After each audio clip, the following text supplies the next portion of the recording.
Bonjour, je suis très heureux de vous accueillir pour cette cérémonie de remise du Grand Prix de la Fondation Bruce de l'Aquila.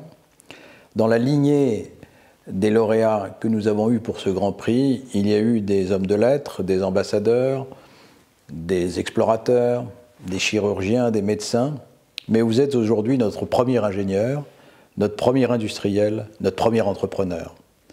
Et nous sommes particulièrement heureux de vous remettre ce Grand Prix, parce que, comme d'habitude, c'est un prix qui est remis à ceux qui font, mais c'est aussi un prix qui est remis à ceux qui vont faire, et nous espérons que vous allez faire beaucoup dans l'avenir pour la filière de construction navale en Europe et en France. Je vais passer la parole à l'amiral Benoît Montagnier qui va vous présenter le lauréat d'aujourd'hui, M. Hervé Guilloux. Merci Pierre. Monsieur l'ingénieur général, Monsieur le Président, cher Hervé, Bossuet, le grand Bossuet, débutait une éloge sur le Grand Condé en disant « Je me sens également confondu et par la grandeur du sujet et par l'inutilité de la tâche. Toutes choses égales par ailleurs, je suis, s'il m'est permis de l'avouer, dans le même état d'esprit. En effet, qui ne connaît, Monsieur le Président, votre œuvre, votre personnalité ? Même si elle est connue, c'est avec fierté et plaisir que je vais sacrifier à l'éloge et dire tout ce que vous avez fait. De la voile à l'atome, vous êtes un homme de mer, vous êtes un homme de marine, vous êtes un homme des marines. Tradition familiale aidant, vous êtes venu assez naturellement dans ce milieu. Mais c'est par le nautisme que vous avez abordé la mer. Vous l'avez appris à la bien connaître par la voile. Qu'on en juge. 4 Tours de France, navigateur de poupons et de péans, de grandes références en la matière, mais aussi 2 fois Sydney Hobart, le Fastnet, et j'en passe. Mais c'est sur votre bateau, sur le Trois Capitaines, car tel est son nom, très joli nom, Trois Capitaines, vous avez aussi très souvent sillonné nos mers, nos océans. Et encore récemment, vous faisiez encore les régates de Saint-Tropez.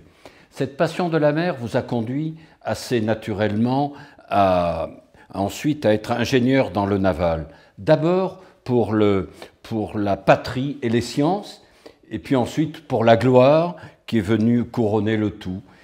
Alors évidemment, patrie, science, gloire, tout le monde aura reconnu la devise de votre école polytechnique. Mais si je le cite, c'est pour montrer à quel point vous avez toujours excellé en tout, y compris dans les écoles. Comme ingénieur de l'armement, vous avez pu réaliser votre rêve, vous avez conçu, vous avez fabriqué des bâtiments, et les bâtiments les plus puissants et les plus sophistiqués au monde. Je rappellerai qu'à 27 ans, vous avez été chargé de la propulsion du sous-marin nucléaire lanceur d'engins Le Foudroyant, qu'ensuite vous avez assuré la maîtrise d'œuvre du missile interbalistique intercontinent le M51, et ensuite, comme président de Naval Group, vous avez lancé le Suffren, tête de liste de nos formidables sous-marins nucléaires d'attaque de la série Barracuda qui vont équiper la Marine nationale demain. Entre-temps, vous avez accumulé plusieurs milliers d'heures de plongée sur tous les types de sous-marins, depuis les Aréthus jusqu'au Suffren, disais-je tout à l'heure. Et à cette occasion, vous vous êtes fait beaucoup d'amis dans la Marine nationale. C'était là vos premiers amis et aujourd'hui, ils sont très nombreux à s'honorer comme moi de votre amitié. Mais vous n'avez pas fait que du sous-marin. Vous avez aussi œuvré sur le dioptre et en particulier, vous avez été, je le rappelle, vous avez été directeur du programme des frégates Horizon qui au début était un programme franco-italo et avec le Royaume-Uni, même si aujourd'hui le Royaume-Uni nous a quittés sur ce programme, des frégates Horizon. Le Charles de Gaulle aussi n'aura aucun secret pour vous, en particulier pour sa partie nucléaire et pour tout concept d'intégration absolument formidable que représente une telle unité. Et là, l'ingénieur général Guilloux aura pu donner toute sa mesure. Mais vous êtes aussi occupé d'espace autour d'Ariane, vous avez aussi assuré la montée en puissance de la société Cassidian, vous avez fait aussi beaucoup de cybersécurité. Cette richesse de carrière, avec donc une forte connotation européenne internationale, vous aura permis d'être, entre autres, directeur général de Technicatom et enfin et surtout président de Naval Group, cette merveilleuse société qui fait une des fiertés de la France. À ce poste, et c'est important, je vais retenir ce point-là, vous vous êtes assuré à faire cette osmose entre les officiers de marine et les ingénieurs. C'est absolument fondamental, vous l'avez fait et ça perdure encore aujourd'hui. Mais vous êtes un grand actif, un grand travailleur.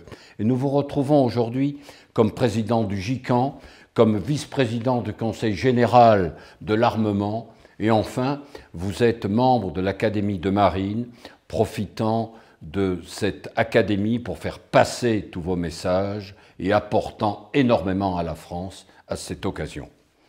Cet homme d'action exceptionnel est aussi un visionnaire. Vous êtes un visionnaire, vous avez de grandes idées pour réorganiser et renforcer cette filière que vous connaissez si bien. Il s'agit de la filière navale. Comment le fonds de dotation Bruce Del Aquila pouvait, dans sa recherche à récompenser ceux qui agissent, comment aurait-il pu vous ignorer? Comment aurait-il pu ne pas vous distinguer? Vous étiez le lauréat idéal. En effet, vous êtes identifiable à la mer, dont Loti disait « Il semble que ce mot en lui-même est quelque chose d'immense. » Oui, cher Hervé Guilloux, vous êtes immense. Bien, merci Amiral, merci cher Benoît, merci Pierre, merci Président et votre fondation pour ce prix qui me touche et m'honore. Et au-delà, honore toute notre profession. Je suis très fier d'être peut-être le premier ingénieur et le premier industriel et que vous ayez reconnu toute l'ambition de cette profession formidable. Vous l'avez dit, Benoît, j'aime la mer et les bateaux. C'est mon héritage génétique de breton de la région de Paimpol, dont tous les ancêtres ont servi les différentes marines. Mon arrière-grand-père, charpentier de marine, mort à Bizerte, mon grand-père qui a commencé à la grande pêche et qui a ensuite été promu sur les grands transatlantiques et a navigué toute sa vie, mon père. Et donc, c'est tout naturellement que quand j'ai eu à choisir ma carrière professionnelle, je me suis tourné vers ce qui était mes tripes, c'est-à-dire la mer, les bateaux et les marins. J'ai eu cette chance formidable de vivre un rêve d'ingénieur entre les sous-marins nucléaires, l'objet le plus complexe et le plus intégré du monde, les frégates, c'était ma vie à DCN, le porte-avions nucléaire, quand j'étais directeur général de Technicatom, les missiles balistiques, quand j'ai créé la société franco-allemande ADS Space Transportation, qui a pris la maîtrise d'œuvre aussi d'Ariane, et puis enfin l'électronique navale avec Atlas Électronique, quand j'étais en Allemagne, déjà beaucoup d'Europe, et puis enfin à la tête de Naval Group, où j'ai pu réaliser mes rêves les plus fous, qui étaient de relancer une grande industrie et de la promouvoir à l'international. J'aime les valeurs d'abord de ce milieu. J'aime ces valeurs uniques de solidarité partagées avec tous mes amis marins. J'ai eu la chance de plonger plus de 2000 heures et qui ont été illustrées encore hier magistralement par Jean Le Cam avec un mélange d'humilité, d'habileté et de courage qui est admirable. J'aime aussi ce sens de l'humilité des marins et des ingénieurs face aux éléments qui nous dépassent. Mais j'ai aussi adoré ces formidables défis techniques où ouvriers, techniciens, ingénieurs représentant dans notre milieu plus de 400 compétences différentes, savent concevoir, construire, assembler et entretenir les objets qui sont de très très loin les objets les plus complexes. Imaginez un porte-avions sur un demi-terrain de football, 2 centrales nucléaires, une ville de 2000 habitants, un centre de transmission international, un aéroport, un atelier d'entretien d'avions, un centre de guerre électronique, et j'en passe. Et donc, merci finalement à la vie de m'avoir offert cette chance. Aujourd'hui, vous l'avez rappelé, je suis d'abord un homme d'action. Et donc, en tant que président du GICAN et de la filière des industriels de la mer, je m'emploie et je vais m'employer à essayer de rendre à la France et à notre industrie un peu de ce qu'elle m'a donné de formidable pendant ces 42 ans de carrière au service de l'État, mais aussi au service de l'industrie. Et nous avons devant nous de formidables défis. Le premier, c'est celui du décloisonnement et de la mondialisation maintenant extrêmement rapide de notre marché. Il nous arrive dans le domaine maritime ce qui s'est passé dans le domaine par exemple du transport terrestre il y a 20 ou 30 ans, avec une Europe toujours aussi divisée, 12 grands chantiers européens pour un marché qui représente le quart de celui des États-Unis, la moitié de celui de la Chine, pays dans lesquels il n'y a que 2 aux États-Unis, 1 acteur en Chine, 1 acteur en Russie. Donc formidable défi que cette mondialisation, avec de nouveaux entrants, Singapour, bientôt l'Inde, l'Ukraine, le Japon, la Corée, qui évidemment vont nous contester cette part de marché à l'exportation qui est absolument indispensable, puisque l'Europe, qui est quand même un marché intérieur relativement limité, ne peut pas, sur son seul marché, financer ni entretenir de façon compétente une base technologique et industrielle de défense qui soit complète et qui permette finalement à nos pays d'avoir la souveraineté qu'elles désirent en termes de défense, et notamment de défense maritime. Je m'emploie donc depuis de nombreuses années. J'ai commencé à Londres, autour d'Horizon, puis j'ai passé 11 ans en Allemagne, et puis dans les 6 dernières années, j'ai construit une alliance avec les Italiens, et je continue au GICAN aussi, pas seulement pour les grands chantiers, mais pour les chantiers de taille intermédiaire, pour tous les équipementiers, à essayer de promouvoir l'idée que reconstruire une Europe du maritime est absolument vital pour garder notre souveraineté, pour garder notre leadership économique et technologique dans le domaine du naval, et être capable de tenir finalement notre part à l'exportation. Et par exemple, pour nous, l'Australie a été une victoire absolument formidable aux yeux du monde.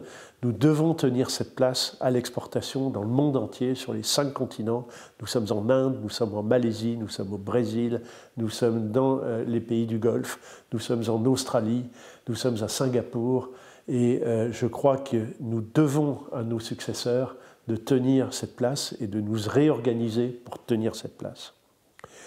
Deuxième défi de notre profession, c'est celui de la transformation technologique. Historiquement, il y avait 2 générations d'équipements par navire. Un navire, ça dure 30-40 ans, génération d'équipement dure 15 ans. Tous ceux qui ont un téléphone dans la poche savent maintenant que les générations de technologie, c'est 2-3 ans. Ça veut dire que pour chaque navire, il faut se préparer à avoir 5, 6, 7, 8 générations de technologie. Donc une transformation complète du modèle industriel, avec une capacité à transformer et à maintenir à niveau les navires civils comme militaires, avec des rotations de technologie absolument considérables. Pensez au numérique, au big data à bord des bateaux, pensez aux navires autonomes, pensez à la révolution des énergies, à la nécessité du verdissement des appareils propulsifs.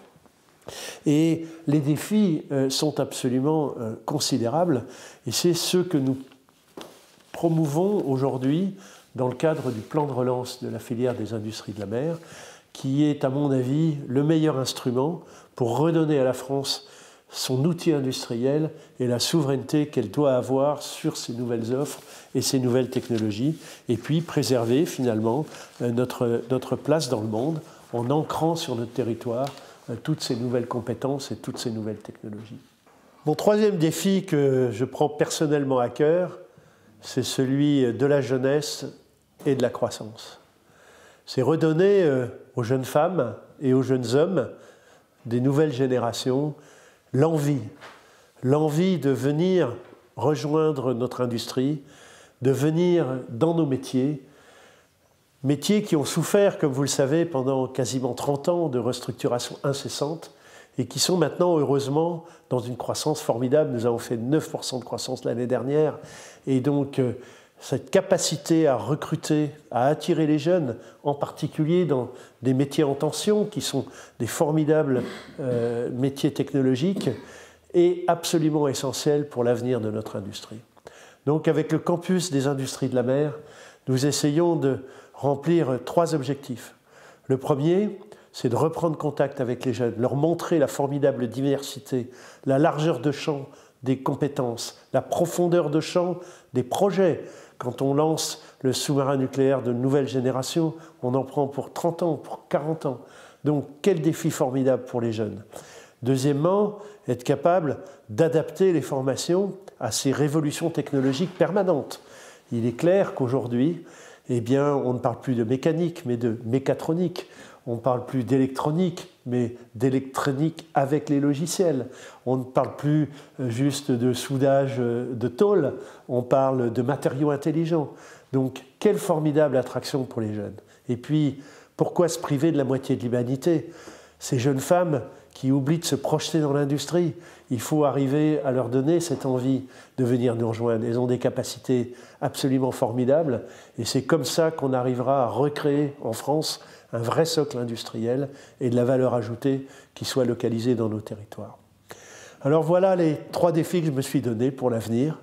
Et pour conclure, je voudrais vous remercier encore une fois, cher Benoît, vous remercier, Monsieur Bruce, pour ce prix qui vraiment m'honore et que je dédie à tous mes collègues marins, à tous mes collègues industriels qui ont accompagné cette formidable aventure de mes 40 dernières années et qui, j'en suis sûr, m'aideront tous parce qu'on va les mobiliser à développer cette belle industrie, à continuer à croître, continuer à consolider l'Europe et continuer à exporter. Merci beaucoup. Nous aimons beaucoup ces 3 défis que nous espérons voir mis au service d'une grande ambition que notre fonds essaiera de soutenir chaque fois qu'il le pourra. Merci, Monsieur Guilloux. Et je propose que le trophée qui concrétise ce grand prix vous soit remis par son auteur, Madame Béatrice Massa. Monsieur, je vous félicite pour ce grand prix et je suis heureuse de vous remettre cette sculpture. Merci infiniment pour cette belle sculpture qui, je crois, est consacrée à la sagesse et à la connaissance et qui donc ornera mon bureau et me rappellera de ne pas juste agir, mais de réfléchir.